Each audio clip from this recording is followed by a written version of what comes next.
Hey y'all, welcome back to the channel. It's me, it's your girl, it's Sherry Monique. Listen, how y'all doing today? Happy Tuesday. Yeah, it's Tuesday, it's Veterans Day. Happy Tuesday. Listen, I miss y'all. Listen, thank y'all so much for tapping back in. Listen, I just want to sit down and I just want to give y'all a little life update. Every now and then I like to do kind of like a little life update, since I'm kind of so transparent with my situations and stuff that I be going through. So I just want to do a little life update on today, on this Tuesday, November the 11th. And honestly, listen, life has been lifing. Life is still lifing, but God is still been good through it all. I'm still figuring out life. I'm still trying to get some things reestablished for me and my children, but God has been good through every step of this process for me. Before we get into all the things, listen, make sure that you are subscribed to the channel. Make sure that you are subscribed to the channel's Brown Girl Beauties community, because listen, we've got some new contact, I can't say the word right now. Content. We got some new content coming. Listen, some new content, faith talks coming that you don't want to miss out on. You want to make sure that you are subscribed to the channel so that you don't miss the upcoming events that we got going on. Listen, that we are planning, preparing for. So make sure that you are tapped into the channel. All right, if you love what we are, man, listen, I will encourage you to go back and watch some of our videos. We have tons of videos. I have been recording, and this channel over here is all about women, brown girl beauties, single moms who are uplifting each other, who are encouraging each other, who are going through, when life is lifing, we are holding on to our faith. We are still holding on to our faith, trusting God in everything that we go through. So listen, every time I drop a video, I'm just hoping that it would encourage, if only one person, if not only one person, but if it was to only encourage one person, then I've done my job. So listen, make sure y'all subscribe, tap in, stay tapped into everything we got going on over here. Listen, let's get into it. First things first, good news. Listen, good news. Listen, y'all, I got a job, okay? Listen, I got a job. I can't even describe how good it feels to say it out loud, because I still haven't told really not too many people. And I don't really got, I feel like I don't really got too many people anyway really to tell, because it ain't like I had a whole bunch of supporters through this past year, but listen, y'all, I got a job. Listen, after so many closed doors, so many interviews that I went on, that didn't go nowhere, moments where I questioned if things would ever shift, God opened a door that had my name all on it. Listen, here's the thing, because let me take y'all back to the week that I interviewed for the job. I had 3 interviews lined. Well, actually, this interview came up. This was probably the 3rd interview that came up at the end of that week, because I had 2 interviews that week.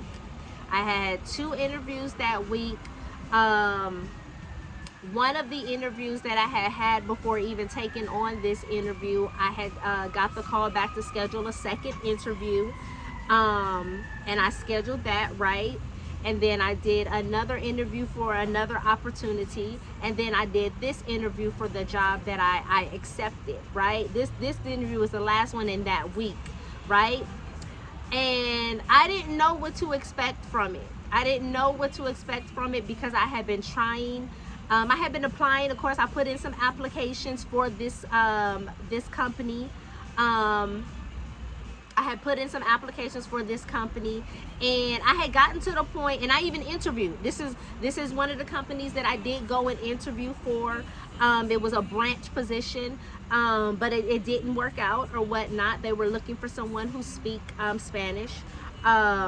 So I just would casually look and see if there were other opportunities, and I would apply, right? And the recruiter for this opportunity every now and then would keep in contact with me. She would keep in contact with me and say, hey Sherry, there's a position that I think you'll be good for, you should apply for this, because she was really rooting for me and really trying to get me in to the first interview that I went to, right? But she said, I'm gonna hold on to your information. She said, I'm gonna hold on to your information, and I'll be reaching out to you when I see things that are available or whatever. So she did that. Every now and then she would reach out to me and say, hey, we got a new position, this, that, and the other opening, whatever. And I would say, okay, I'm gonna go ahead and apply, right? And I would respond back to her with a quick, like, okay, thank you for letting me know. I'll go ahead and go to the website and apply, right? So she did that a couple of times, and I think after maybe like the third time of me applying for something with that same company, I just was very transparent, and I told her, I said, I really do appreciate you giving me that heads up on the opportunities that are coming available at your company, this, that, and the other. But I said, I don't want to keep applying to a company that, to where I'm just wasting time. I'm wasting time. At this point, I'm not even getting an interview or whatever, right? And she didn't respond. I think probably maybe a month went by, and she hit me up again for another opportunity. She hit me up for another opportunity after I ignored it. I ignored it because I'm like, I already told this lady, like, I'm good. I've already applied for them a couple of times. Like, I'm not really getting no movement on no interviews or anything, like no additional interviews for other positions, right? So I was just like, okay, like, it is what it is with that. So she hit me up about a month later, and hit me up on another position or whatever, and I ignored it for a little bit, but she hit me up again or whatever, and I said, let me go on the website and let me see what she's talking about, right? And I went on the website, saw the opportunity, saw the pay rate that it was offering. I said, okay, let me go ahead and just try to apply. I just tried to apply. I didn't really have no anything behind it, because I had applied to a couple of positions that were open, right? And nothing came back of it. And she ended up hitting me back and said, when can we schedule you an interview? Scheduled me an interview for the next day, right? So it was the last interview for that week. I already had 2 other interviews that week.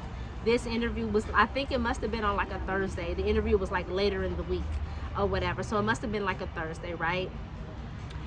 Had the interview went extremely well. Like, I feel like all 3 of those interviews that week went extremely well. And one interview I had set up for another interview the following week, right?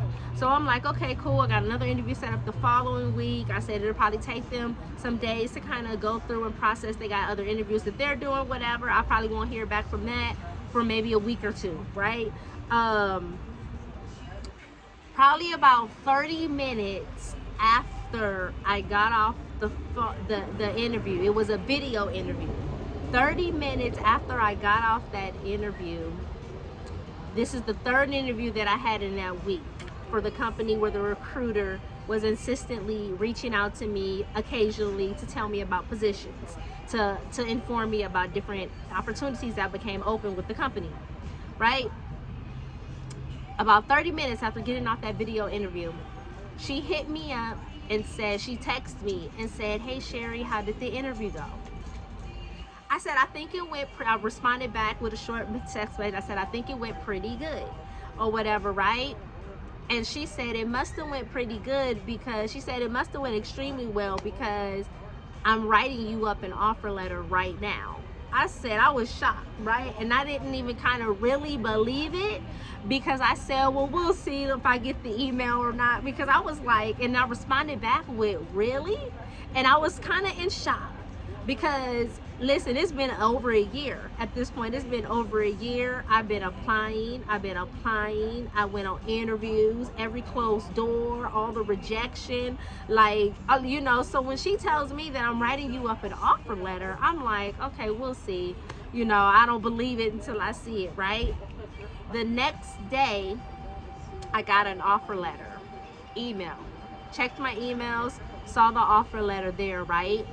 So at this point now, I'm like, okay, I have to make the best decision. I have another interview set up for the following week, right? So I reached out to the interview to the recruiter on that Friday. And I said, I need a couple of days to sit on this offer. I really need to think about it and make sure that I'm making the best decision, right? I said I do have some other opportunities that are lined up, and I have had a couple of interviews. So I got to make sure that I'm making the best decision, right? Especially after so much rejection or whatnot. So she said X, Y, and Z. Said that's fine. You have a couple of days, this, that, and the other, whatever, right? So over the weekend, I'm thinking about everything. I'm thinking about, I got this other interview that's coming up, that's scheduled for the following week or whatever. Do I even waste? Do I do that? Do I continue to go on that? Because I already know with that was going to end detail. That was in detail me going back into the branch. I already knew what that pay scale is, and I already kind of knew. I've been in banking for over 18 years, so I kind of already knew their highest was not even compared to the offer that I accepted, right? And here's the thing, I didn't know that at first. Well, I did, because I had the offer letter and I seen what they were offering me, right? And I'll tell y'all about that in a minute. But I said, okay, the interview that I got scheduled, the second interview that I got scheduled for next week, their minimum is what I made when I first started in banking. I said, I don't know. And then I said their highest range, their minimum to their highest range wasn't even, it wasn't meeting. But of course I was going to go on the interview, because remember when I applied for the jobs, I said I just need a job. I just need a job at this point, right? So I counted that out and kind of just thought about the whole thing. I've been in banking 18 years. I've worked in several branches and already know what that branch life is about. Already know.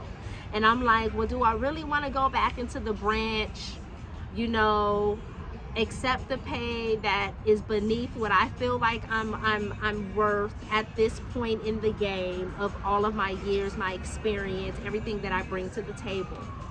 So I thought about that, and I said, well, nope, I'm gonna go ahead and cancel the interview, the second interview that I had for the branch location, right? Later in that week, in that second week, we're on the second week to where I canceled the second interview that I was supposed to go to. And then later in that same week, that second week, I got a call from the other opportunity that I had interviewed, and they offered me the position. They offered me the position. So now I have two offers. I have and they both are remote positions. They're both working for credit unions, which I wanted to go back to. If I got to go back into the banking world, I want to go back to a credit union. So they both were at credit unions. Actually, all three of the opportunities were credit union positions. But the two now, because I had kind of I counseled one, rejected the one, and the two that I have, they're both credit union positions, and they're both remote. The one that I declined was a newer company. It was a newer company to where they were trying out a different part of business that they were trying to expand out, right? It could have been a great opportunity. But I think because it was a newer opportunity and because they were just starting off and getting their feet wet with trying something out, um, the pay wasn't what I needed it to be. And then when I'm looking at the other offer, I'm like, but they offering me over here like this is pretty good over here or whatnot, right? Because I didn't even expect it. Here's the thing, when I applied for all of the positions, they all were kind of based in that same range. Even the job offer that I accepted, was like, it was, I said, okay, it's cool, whatever. I gotta do something, you know. I can't even really be picky and choosy about what they're offering because I just need a job, and I've been without work for over a year. You know, me and my kids, we need our own place, you know, this, that, and the other, or whatever. So I'm just like, okay, whatever. I said it's not what I want, but I said if they offer me, I'm gonna take it because I need something, right?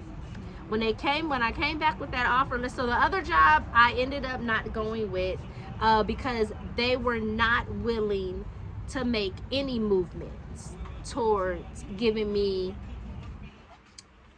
the pay that I would require, that I kind of wanted. So I said, okay, well, thank you for the kind of decline that. Thank them for the opportunity. I think that I'm going to decline it at this time, whatever type deal, right? So I had the other offer there, the offer letter. I already knew what it was offering. It was offering way more than was advertised for the position. When they came back with the offer letter, they said, we're gonna offer you this much, right? Okay, here's the thing. The job was offered at, I don't want to put all out there like that, but the job was offered at like it was a decent, it was like probably what I was making about maybe like 7 years ago. I don't know, right? But I said, I gotta do what I gotta do. You know, I gotta do what I gotta do, right? Listen, that offer letter came back and I'm making 46 cents, because I did the calculations. I'm making 46 cents less than what I left Navy Federal making. I said, I'm not gonna be able to go nowhere else and get this. Not coming in starting off.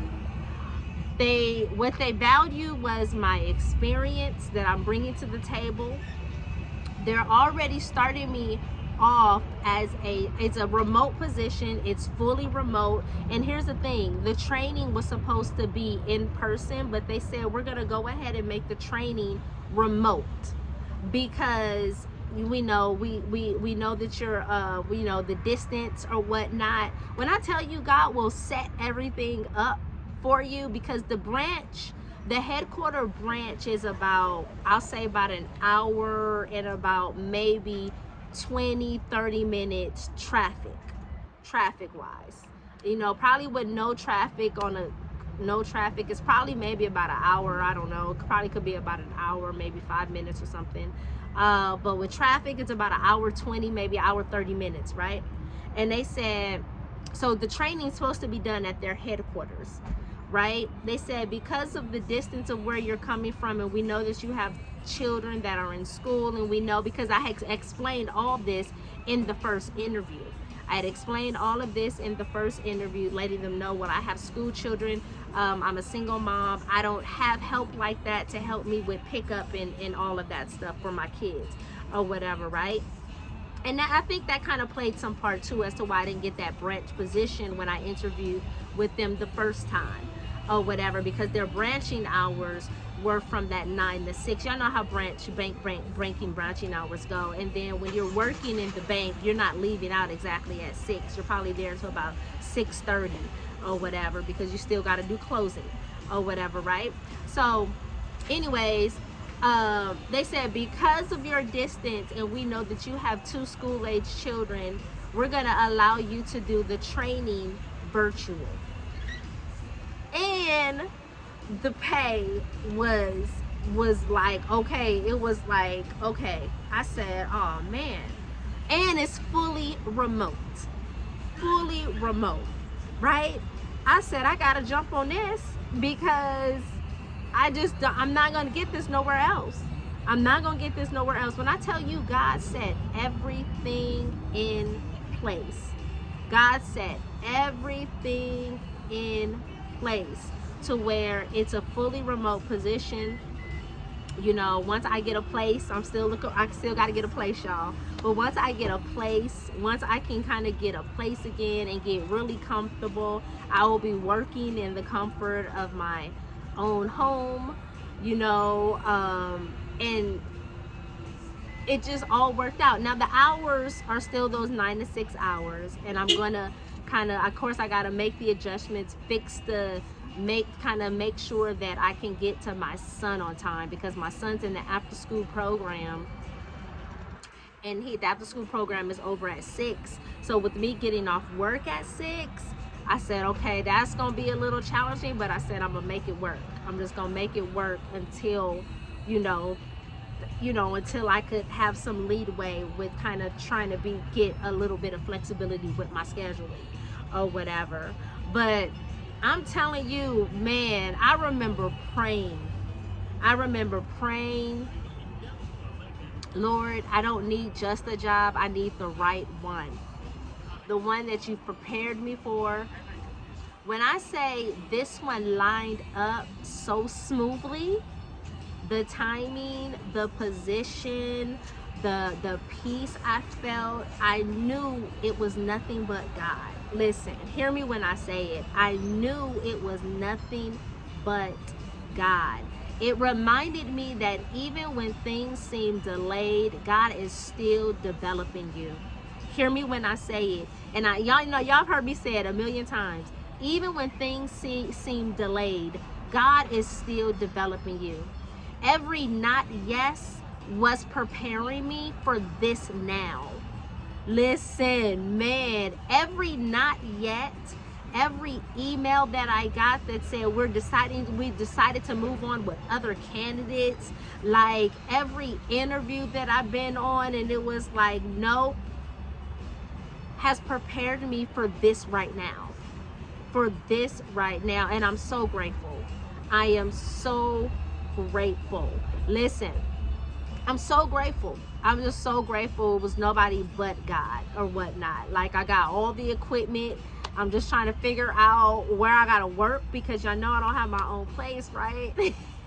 and because the school thing right now is an issue, I'm trying to figure out, like, where am I going to set up to work, because I gotta be able to set up to work. But they did send me a laptop. I start tomorrow. My first day is on tomorrow, and I'm going to ask them. I don't really know, because they sent me 2 desktop screens with the keyboard, and then they sent me a laptop. So I'm gonna kind of really inquire and kind of see. I think my first couple of days is kind of training and stuff like that or whatever. So I'm gonna really kind of see if I could maneuver and work off of the laptop, as I am trying to now. I have employment, and now I gotta stack up some checks. So now I can get me and my kids our own place or whatnot. So I'm kind of gonna see, when do they need me to be on. I don't know. Hopefully, I really hope that I could do a lot of what I need to do on the laptop right now, as I'm still trying to get established and get stable, because right now I kind of have no idea on where the workstation is going to be. But anyways, I'm not worried. I'm taking everything day by day. I said, okay, I got the laptop or whatever. I'm gonna go ahead and actually, they sent me the training and stuff to my email, so I don't even really have a login credentials to the laptop that they sent me. But we'll see. We'll figure it all out tomorrow, I'm sure. But listen, I'm so grateful, y'all. I am so grateful, and I'm so excited, because I'm like, okay, I got the 9 to 5 or whatnot. Here's the thing. It's not going to distract of what I've been doing. Listen, the YouTube content is still going to be coming, y'all. The She Collection journals are still in motion, because I don't believe that the 9 to 5 is my forever. I believe that God has a calling on my life, but I know I got to do what I got to do right now to be able to provide for my kids, right? But listen, But listen, let's get into the next part of the life update. You know, with the highs comes the lows, and I've got to be real with y'all about the next part. Listen, let's get into the next part of the life update. Listen, my salon story. Listen, my salon story, y'all. So I had a hair appointment recently, y'all. I had a hair appointment recently, and I was so excited because y'all know I have been out of work for over a year. I have not been to the hair salon in about 2 years, but I still maintain and really keep up with my hair regimen. Now it has been a little lackluster within the past couple of months now, because I haven't been able to wash it as consistently and stuff as I need to, because you know, when you're in somebody else's space, you kind of want to be considerate of the water and things like that you're using, right? But for the most part, I really try to maintain and do my hair diligence with my hair care, you know, washing it, doing my deep conditions and things like that, right? I had a hair appointment recently, right? And I was so excited because I haven't been to the shop in about 2 years. In about 2 years, I want to say I haven't been to the shop. It's probably been about 2 years and 6 months, maybe close to 3. Oh, it's been a minute since I've been to the shop or whatever, right? And I was really looking forward to that appointment. Really looking forward to that day all week long. When I scheduled it, I was excited. I said, okay, I'm about to, and here's the thing, I was gonna get nothing but like a little slick, little braided ponytail. That's kind of all I wanted. I kind of did this ponytail myself, but I was going in to get it washed, you know, get it goodly conditioned. I wanted to get the dead ends off and just get it slicked in a ponytail, a braid. I wanted a slick swoop ponytail with a braid. I wanted the braided ponytail or whatever, right? I walked in the salon feeling ready, walked out, walked in to the salon ready to walk out feeling confident, beautiful, like refreshed, just kind of like, you know, refreshed. You know, I got a new job that I'm gonna be starting, like, you know, just kind of getting back in that swing of like doing the things that I like to do for my self-care, right? You know that feeling when your hair is done and you're like, okay, I'm back type deal? Yeah, I was feeling like that. But that's not how it went, y'all. Y'all know I'm gonna be real and transparent with y'all. That's not how it went, right? I left that salon not just unfinished, but honestly, I felt embarrassed. I was embarrassed. I was a little kind of like, just, you know, my confidence wasn't up. It was like, okay, really? And I didn't even realize how emotional it would be to look into the mirror and see what I hoped for, especially after praying, after paying the deposit, you know, paying the deposit, been waiting and just wanting to feel like good again. Here's the thing, I feel good all the time. I feel good about myself all the time, but it's a different feeling when you go in a hair salon and you get your hair done and you like boom, boom, boom. Like, you know, just feeling that feeling, you know? And here's the thing, it wasn't just about the hairstyle for me. It was just wanting to feel like cared for myself. You know, me getting back into swing of me doing me. You know, me going to the hair salon and me being able to get my nails done or whatever. It was just the start of that or whatever, because it's been so long since I've been able to do those things for myself or whatnot, right? But I left out. I was like a little kind of like walked out of the shop, a little kind of like, it just kind of like head down, a little embarrassed.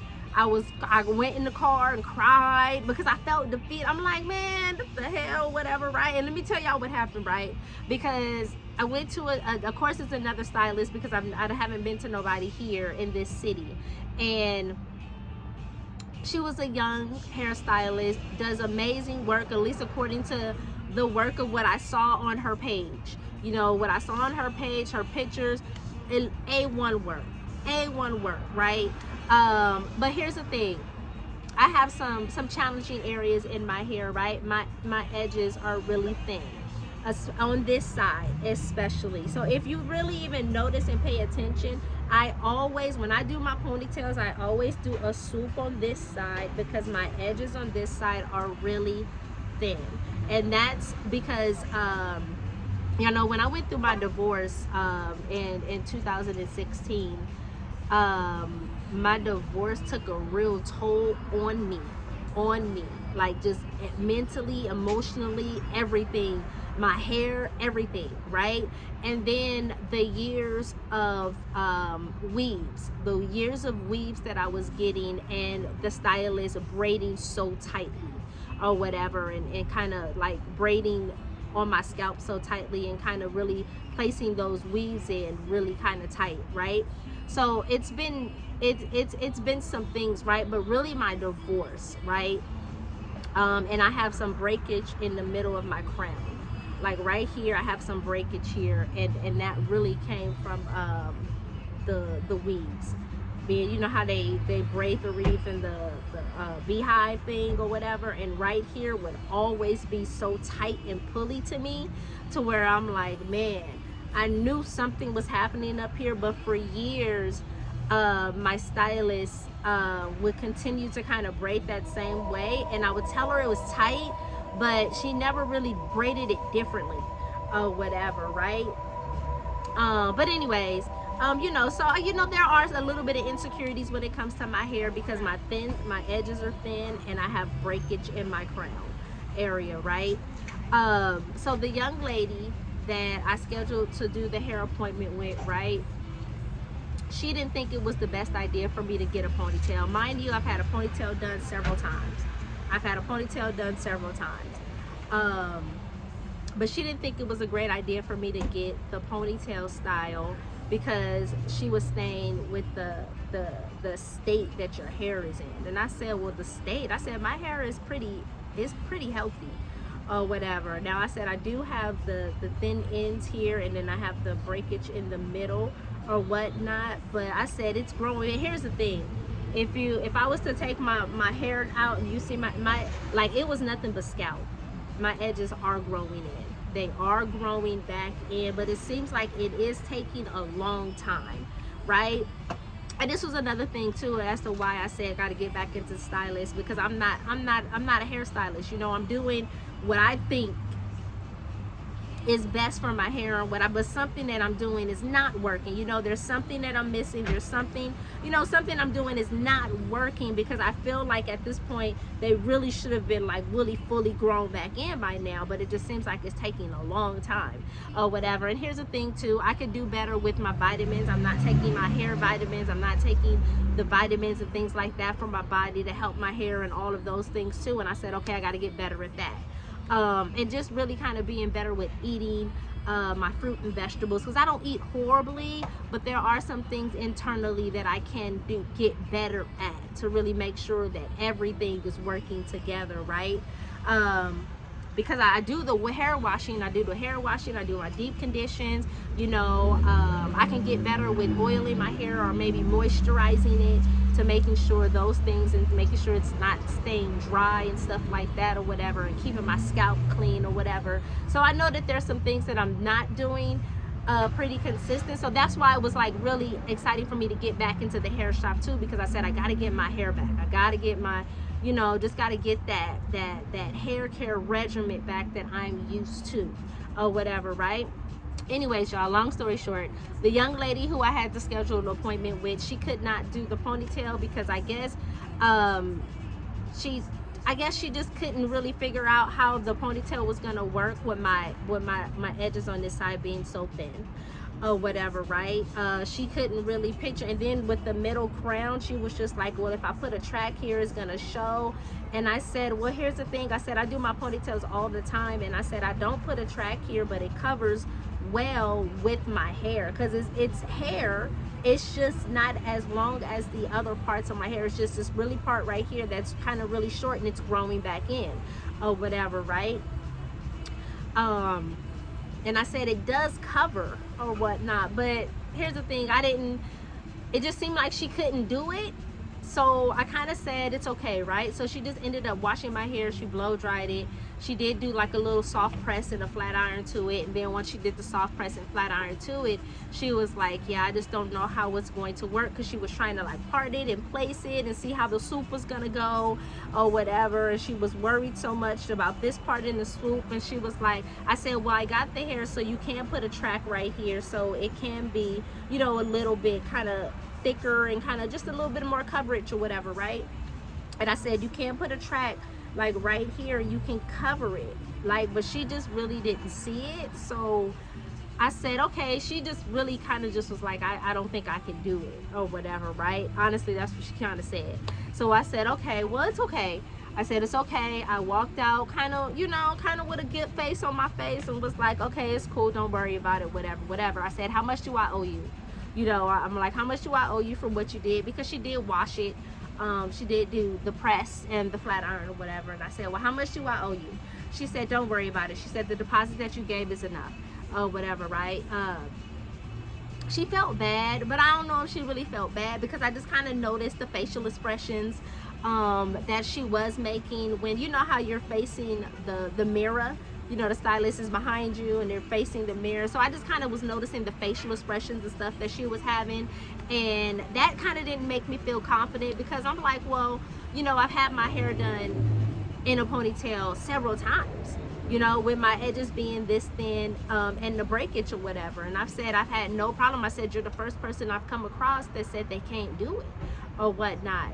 But you know, I just kind of just didn't appreciate, I'll say that, the facial expressions, because when you go to a salon, and especially when you have some problem areas and you have some concerns or whatever, you're expecting for that stylist or whomever, because first of all, you go in vulnerable. You're expecting for them to kind of like get an understanding of what has been happening with your hair, what's going on. We're in a process of regrowth, trying to get it back on track, whatever, and you kind of expect that you will get somebody that is professional enough to kind of see that and be like, oh yeah, I get it, I see cases of this, that, and the other.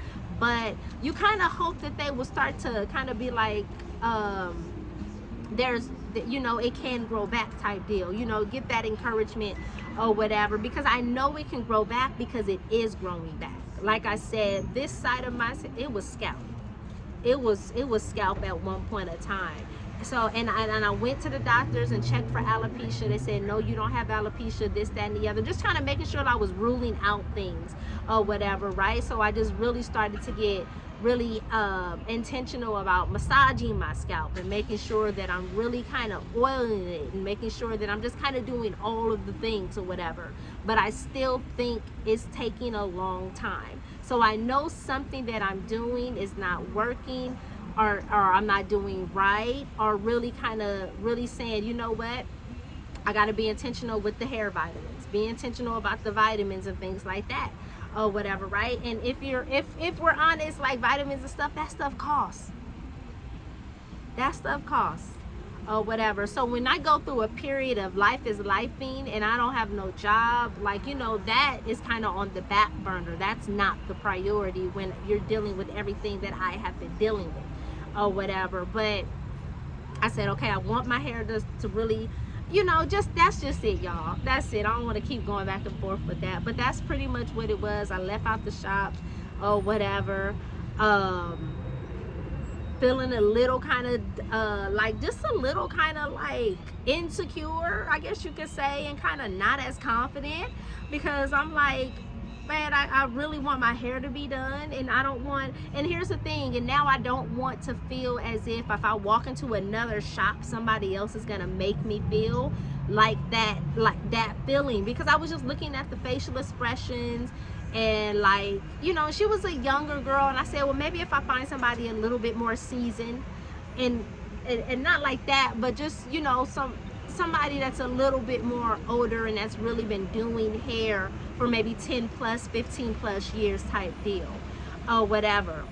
But here's the thing, I had to remind myself later that night that sometimes God's allowed moments that like that, to humble us and to remind us that our beauty, our confidence, our worth, they can't come from a mirror, it can't come from a hairstyle, it can't come from a hairstylist chair, right? It has to come from him.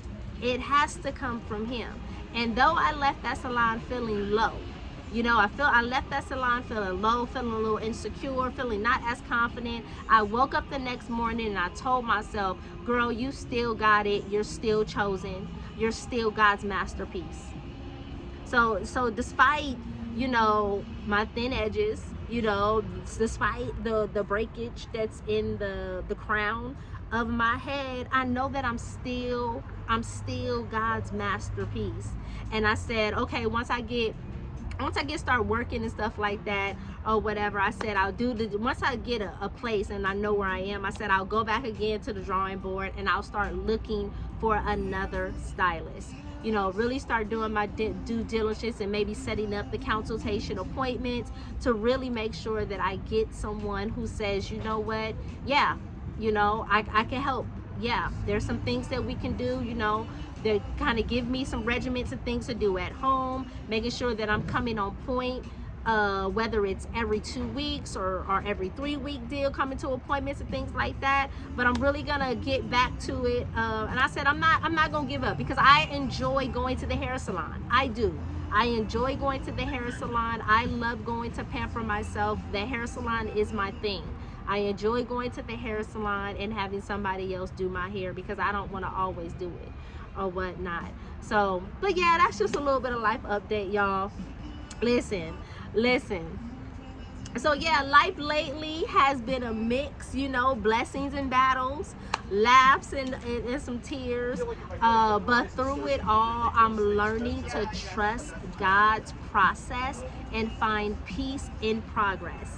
Period, point blank. Listen, so that's the life update, y'all. Listen, I'm gonna leave you with this. If you're in a season where some things are going right and others feel off, know this: God's hand is still on your life.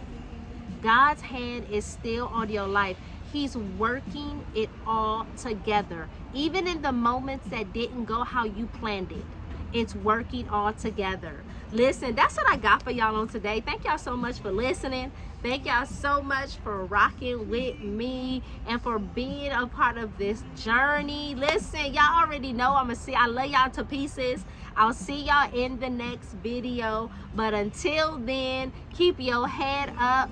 Keep your faith strong and your heart open. Oh, one more thing before we tap out. Listen, y'all go check out the She collection. Go check out the She collection. Go check out the She collection. Listen, Brown Girl Beauties,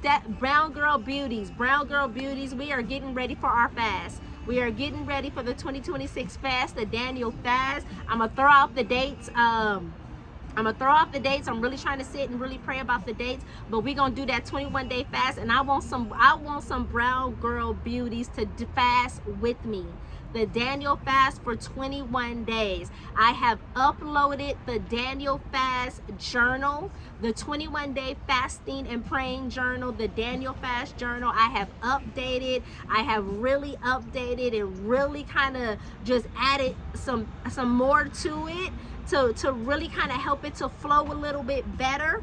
And I really am proud of this. I'm really proud of the fasting journal, and I love it. So listen, if you are going to do the fast with me, if you are pray about it, if you are making up in your mind, if you want to do the fast with me, let's sacrifice 21 days and let's do it together. Let's do it together. Let's get on some lives together. Let's pray together. Let's get in our word together. Like, let's really do it together. Brown Girl Beauties, are you fasting with me? Listen, I want to put that on your heart. The dates are coming. I'm gonna put the dates out for the fast because I want us to do it together, and I wanna have a community to where we could jump on lives. We can jump on lives together, or we can really really see each other. We can encourage each other. We can talk to each other. We can pray with each other, and we can just be a peace for each other as we are going through 21 days of fasting and praying. All right. So listen, the fast is coming. 2026, our fast is coming, and I want us to do it together. So I need you to let me know if you are in with me. I'm gonna let y'all know the date. If you are thinking about it, if it's on your heart, go get your journal right now. Go get your 21-day fasting and praying journal right now. It's been updated for 2026. It's ready, set, go. The flyer is coming for that journal. But listen, I wanted to put it out there now. All right? But listen, that's more to come with the fast. More to come with the fast. More to come with the fast. I got more info to drop about the fast and more info to drop about the She Collection launch is coming soon, and Brown Girl Beauties brunch. All right? Listen, thank y'all so much. I love y'all to pieces. Y'all have a beautiful day. I'll see y'all on the next video.